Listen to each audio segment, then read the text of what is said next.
நாங்க எல்லாருமே என்னைக்கும் உன்னோட நன்மை பத்தி தான் யோசிக்கிறோம். ராகவனுக்கும் உனக்கும் எப்பவுமே ஒத்து வராதுன்னு தெரிஞ்சும் நீ ஆசைப்பட்டங்கிற ஒரே காரணத்துக்காக உனக்கு கல்யாணம் பண்ணி வச்சது நான் தான். இப்ப என்னாச்சு? 2 பேருக்கும் பிடிக்கலன்னு 3 வருஷத்துக்கு முன்னால டைவர்ஸ் வாங்கிட்டீங்க. மறுபடியும் அந்த ஆளை பாக்குறதும் பேசுறதுமா இருந்தா இது என்னன்னு எனக்கு புரியல.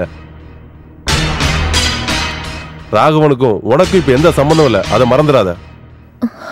அண்ணா அது நான் பேச வேண்டாம், எதுவும் பேச வேண்டாம். இது வரைக்கும் நீ சொன்னதை கேட்டிருக்கோம். இனிமே நாங்க சொல்றதை மட்டும்தான் நீ கேட்கணும். அவனை கேள்வி கேட்க ஆள் இல்லைன்னு ஆடிக்கிட்டு இருக்கான். நீ அவங்கிட்ட என்னன்னு போய் கேள்றா. நான் போய் அவனை பாக்குறேன்.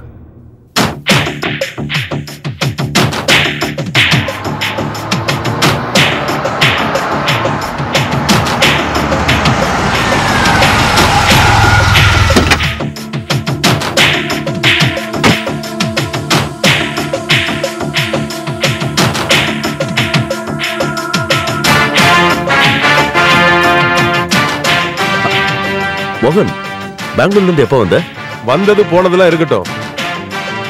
என் தங்கச்சியா இருந்திருக்கலாம், ஆனா இப்ப எந்த சம்பந்தமும் இல்ல. சட்டப்படிதான் 2 பேரும் பிரிஞ்சுங்க. அதுக்காக எந்த நஷ்டீடும் உன்கிட்ட கேட்கலையே. அது எங்களோட நல்ல மனசு. சரி, இப்ப என்ன ஆயிடுச்சு? பேசாத, எதுவும் பேசாத. அவளுக்கு இனிமே எந்த தொல்லையும் பண்ணாம இருந்தா போதும்.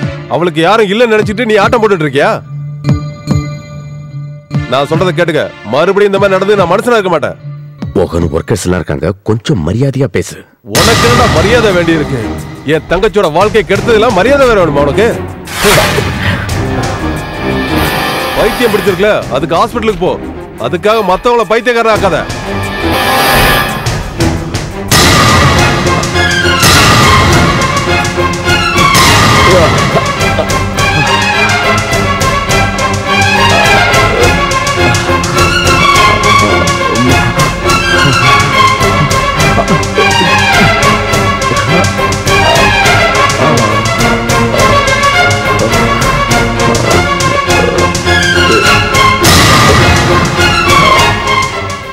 அவனை மருந்து சாப்பிட வேணாம் நான் தான்டா சொன்னேன்.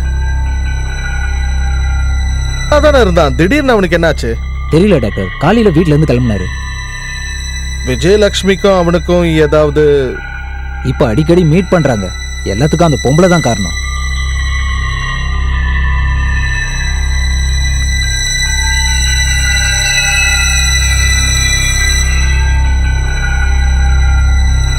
நல்லா தூங்கிட்டோம், நடுவில் எழுப்பிடாதீங்க.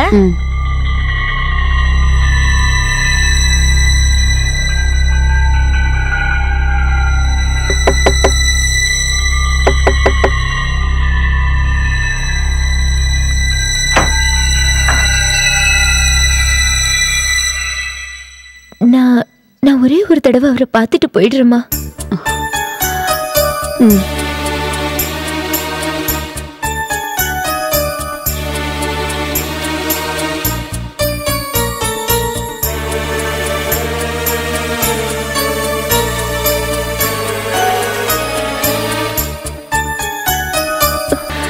அம்மா, அவருக்கு என்ன ஆச்சுமா?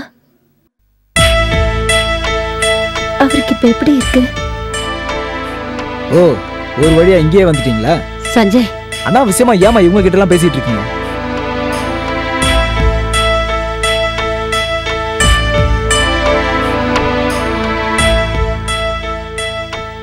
அவன் தூங்குறதுக்கு மருந்து கொடுத்திருக்காங்க. சரி, நான் கிளம்புறேம்மா. அனு வரலையா? ஸ்கூலுக்கு போயிருக்கா.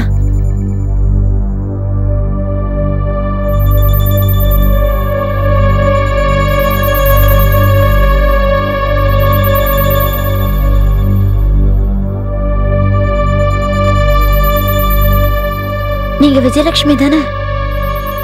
ஆமா. அஞ்சலி, உங்களை பத்தி அவர் என்கிட்ட நிறைய சொல்லியிருக்காரு. நான் இப்பதான் அவரை பார்த்துட்டு வரேன். நானும் அவரை பார்க்க தான் போறேன்.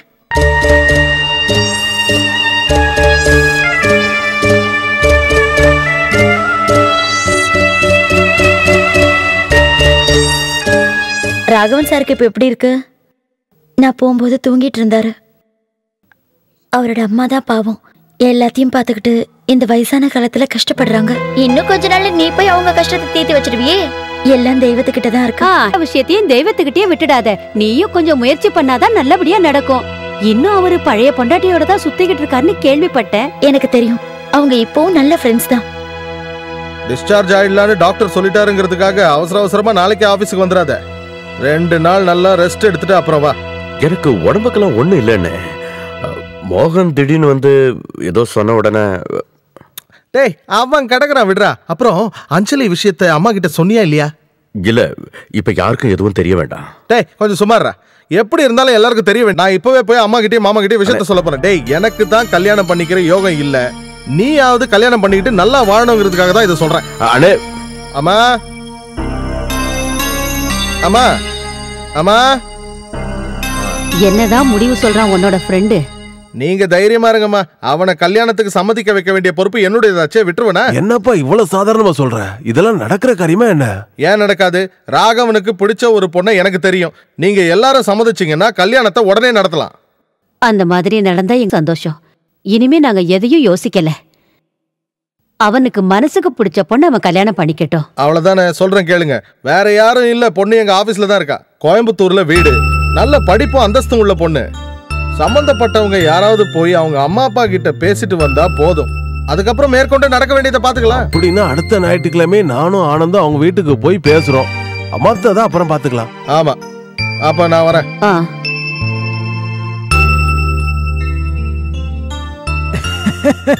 பொண்ணுக்கு இப்பவாவது நல்ல புத்தி வந்துச்சே. உண்மையிலேயே நாங்க பாக்கியம் செஞ்சவங்க தான். எல்லாத்துக்கும் அந்த கடவுள்கிட்ட தான் நன்றி சொல்லணும். இதத்தான் விதி யோகம்னு பெரியவங்க சொல்லுவாங்க. நம்ம என்னதான் அவசரப்பட்டாலும் இந்த கல்யாணமும் வீடு கட்டுறதும் நடக்கும் போது நடக்கும். நீங்க சொல்றது சரிதான். என் பொண்ணு கல்யாணம் பண்ணிக்கிறேன்னு சொன்னதும் தான் என் மனசுக்கு நிம்மதியாச்சு. இவ்வளவு நாள் அவ கல்யாணம் வேண்டான்னு சொல்லிக்கிட்டு இருந்தா. அதத்தான் நம்ம விதின்னு சொல்லுவாங்க. அந்த பொண்ணோட தலையில எங்க ராகவன்னு எழுதி வச்சிருக்கு. அப்புறம் எப்படி அவ வேற கல்யாணத்துக்கு ஒத்துக்குவா? மேற்கொண்டு நாங்க மாப்பிள்ள பெரிய இடம்னு கேள்விப்பட்டேன். நாங்க அந்த மாதிரி எதுவும் எதிர்பார்க்கலங்க.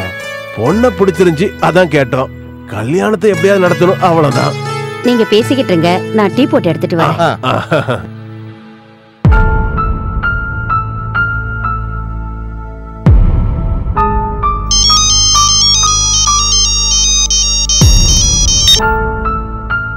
என்ன விஜி? என்னங்க, பெங்களூர்ல இருந்து மறுபடியும் வந்தாங்க.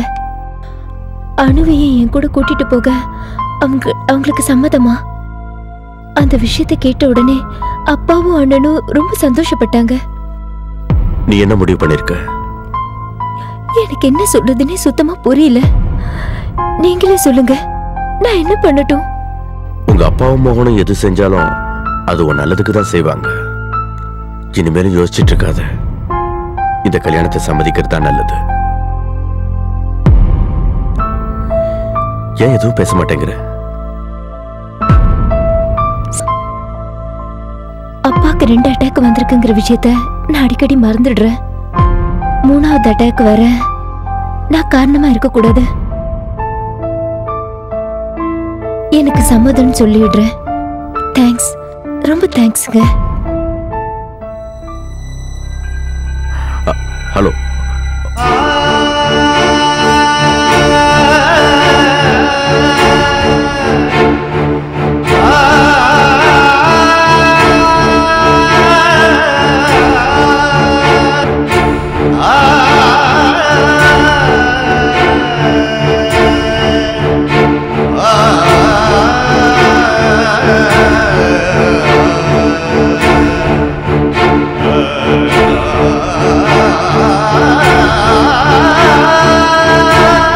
இந்த ராத்திரில எங்கப்பா போற?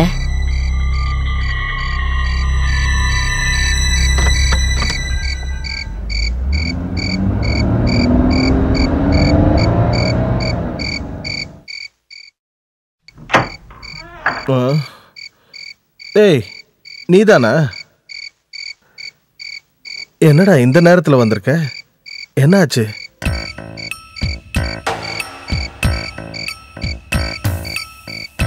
என்ன விஷயமா இருந்தா என்ன? அதான் வந்துட்டியே, சரி உள்ளவா.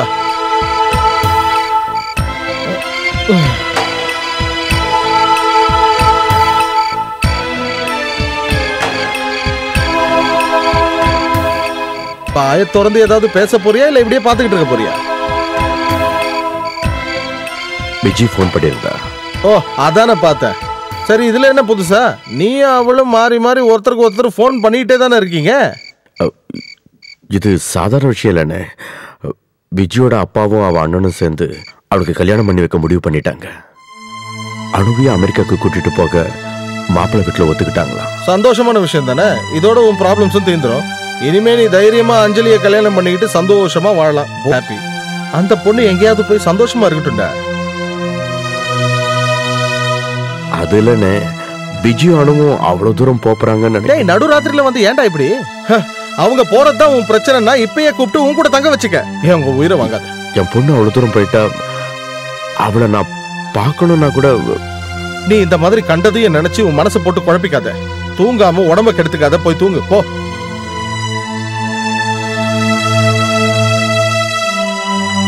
ரெண்டு கட்டிங் அடிச்சுட்டு நிம்மதி பார்த்தா அதுவும் போச்சு. தனியா வண்டி ஓட்டிட்டு போயிடுவேல, நான் வரணுமா?